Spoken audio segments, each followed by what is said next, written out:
Well, it was a spectacular night over at the Coliseum last night, eh? That's a good, spectacular. That is a good word. Yeah, Dave looked very, very, very good. Wasn't he handsome in the tuxedo last night? Yeah. Oh, boy, that was something. It was indeed a night to remember at the Coliseum. Jerry Lawler and Curt Hennig wrestling for Hennig's World Championship belt. Now, the King has said he would retire if he didn't win the title. And here is what happened. Here's the end of the last night. The King, as often happens, looks to be about out of it. Jackie Fargo, the referee, saying, King, you want to give it up? Lawler says no. And Curt Hennig turns the screw one more time, pounding Lawler near senseless in the rope. But now, Lawler's suddenly drawing strength, probably from all the thousands of fans who were there at the Coliseum last night. Hennig's down. Now, this is called the slingshot. This is going to win the match. Here it comes, right here. There you go, Hennig. Pow! Into the turnbuckle. He is down. He rolls over. Now, can the King get strength enough to pin Hennig? All he has to do is fall on him. Struggling. Yay! Okay, 1, 2, 3, and the King is the world champion. Afterward, he had this to say.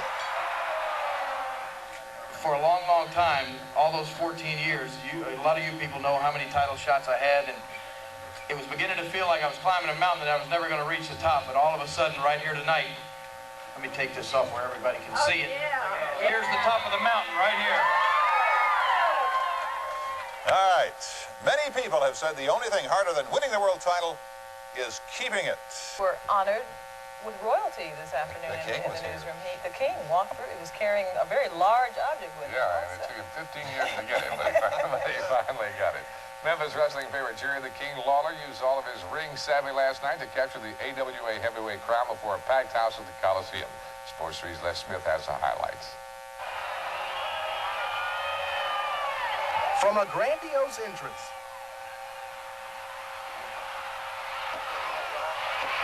to a satisfying conclusion. Nearly everything and everyone at Mid-South Coliseum last night belonged to wrestler Jerry Lawler. A host of local sports figures and even a political contingent headed by Memphis Mayor Dick Hackett paid pre-bout homage to the man affectionately dubbed the King by his fans. Yet none of the hoopla seemed to make an impression on the surly countenance of now former AWA heavyweight champion Curt Hennig. But with his faithful following and near hysterics every second, the 15-year veteran of the squared circle just wouldn't quit, even in the darkest of times. You know how far you've come. You don't want to let yourself down, but more importantly, when you look out there and you see 9,000 people that have come and are behind you and are there that night, you have to reach down and get that little something extra because you don't want to let that many people down. Well, I realize now why it's been so tough to get that belt, because once you have it, what's the last thing in the world you want to do is lose it.